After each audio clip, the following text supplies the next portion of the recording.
Hey guys, I'm back with our full spread here, what we're going to have for dinner on this Thursday evening. And if you hear people in the background, again, my kids, they're awake and it is dinner time and they are hungry. So here is my homemade macaroni and cheese here. Like I said, after about 45 minutes, I took the aluminum foil off, sprinkled on that remaining half a cup of cheese, and turned up the temperature to 400 degrees and baked it for about another 15 minutes until it got golden brown like you guys see here. And this is in a 13 by 9 inch baking dish. Here are those sauteed Brussels sprouts with the golden raisins and a little bit of bacon, onions, and garlic. There are our buttermilk biscuits. Can you guys see that? And they're perfect for breakfast to split open a little bit of butter and jam as well. Here is the homemade tartar sauce, nice and thick with that plain Greek yogurt. And again, you guys can use mayonnaise, light or regular, or you can use sour cream. And here is what else we're having. I didn't show this because it's pretty much self-explanatory. This is our pan-fried or pan-seared tilapia fillets. I just dusted them with a little bit of flour and taco seasoning, homemade taco seasoning. And I'll show you guys how to make that in a future video as well. But there they are. So again, this is what we are having for dinner. I hope you guys will give some of these recipes a try, and if you do, please let me know how they turn out. As always, take care and God bless. Bye guys. Okay guys, I'm back. I'm sorry. Like I said, I have my dry ingredients in this bowl, and in this measuring cup I have 3/4 of a cup of half and half. Like I said, you can use heavy cream, whole milk, whichever one is your preference. Soy milk works great. I've done it with soy milk when we were vegan. 1 large egg that I've beaten into this, and I made sour milk out of my half and half. Isaiah, turn that off please. Thank you. I'm sorry. So that's what's in here. 1 large egg, 3/4 of a cup of milk or half and half. So to this, 1 second here, I have my butter. Keeping cold in the refrigerator. I forgot to take it out. So I'm going to need to take 1 stick of unsalted butter. Again, if you're going to use salted butter, you just want to omit the ½ teaspoon of salt that's in the dry ingredients, because salted butter clearly has a salted taste. So I'm just going to take a knife and cut this up, if you guys can see here. And there's no exact measurements whatsoever. And you want to make sure that your butter is cold though. And if you have a pastry blender, do so. You can use it with a fork or with a knife. What I like to do is take my whisk or my hands, and you're just going to work this butter into these dry ingredients until it looks crumbly. So I'll come back and show you guys what that looks like. Okay, I've mixed up my butter into my dry ingredients, and I left some of it kind of big, because the trick is, if you want flaky biscuits, you want to leave some of the pieces of butter kind of big, so you don't want it all to be really finely crumbled.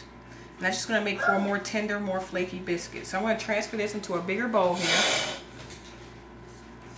And this is the part where you got to get messy, guys. This would be a fun project for your children if they're old enough not to fight over who gets to do what job. So I'm going to add in my cold half and half and eggs, my liquid mixture.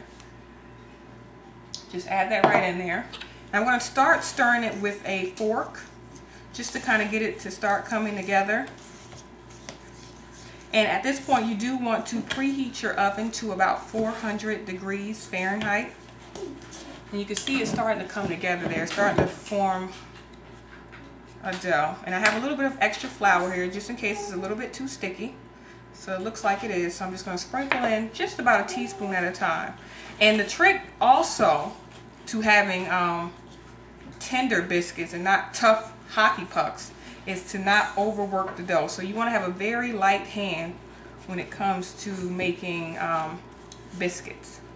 And that's the case for pretty much all pastry items. And you'll notice it's ready when it starts picking up dough from the sides and the bottom of the bowl. And so I'm just going to flour my surface lightly.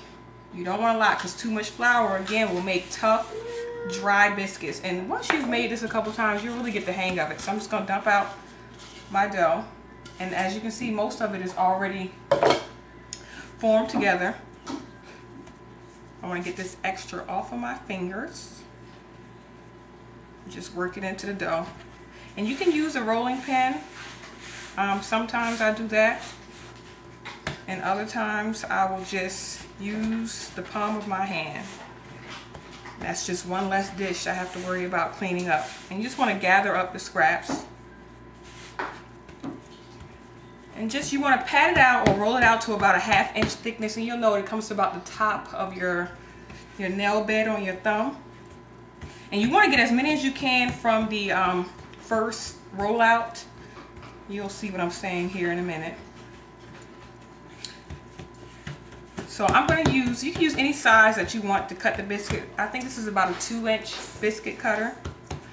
You want to go as close to the edge, and you just want to shake it up and down, not in a circular motion. Just like that, all the way around.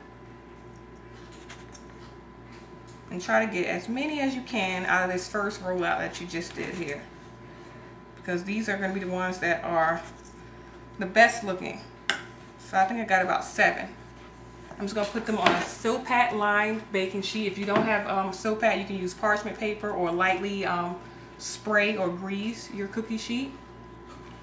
You want to put them about 2 inches apart, and that's what I'm doing here. Just like that. And this recipe, depending on the size, and I'll flour this again because you don't want it to stick, just lightly. Again, you want to have a very light hand. You just put these scraps back together. It's not going to be perfect. You don't want to overwork the dough, like I said. Just like that. A little bit more flour to make sure it doesn't stick. And like I said, depending on what size cookie cutter or biscuit cutter you use, you can get anywhere from 8 to about 12. And I think this time, because I use a 2-inch cutter, I'm going to get about 12. So I'll do one out of this, and then I'll collect up my scraps and do one more. Yes, you like biscuits, don't you, buddy? And it's a little bit messy, but it's fun, you know.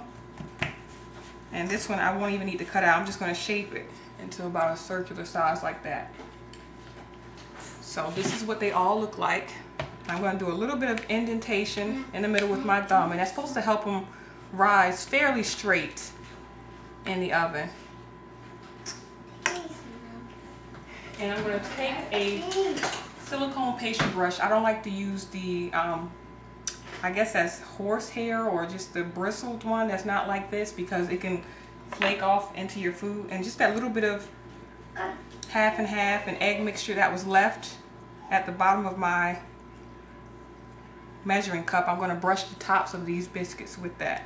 And if you didn't have any extra, you can either use an egg wash, which is an egg beaten with a little bit of water, or you can use a little bit of milk, half and half, whatever liquid you have. You can even do water. And it's just to help them brown up a little bit more in the oven. So I'm running a little bit low, so I'm going to grab a little bit more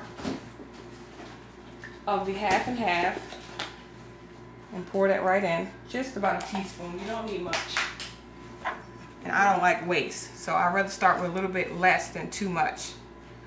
So like I said, you're just going to brush the tops of these biscuits, and they're going to bake in a preheated 400-degree oven for about 12 to 15 minutes. You want to check them after about 10 to see if they're starting to brown. Some people like theirs a little bit lighter, some people like theirs a little bit darker, but you don't want to over bake these. So I've already brushed the tops of these, and this is what it looks like. And I'm going to put it into my preheated 400-degree oven. Like I said, for about 12 to 15 minutes. I'll check it after 10. But you don't want to open the oven before those 10 minutes because that can affect how your biscuits rise. So I'll be back and show you guys what the finished product of these biscuits look like. So stay tuned. Bye.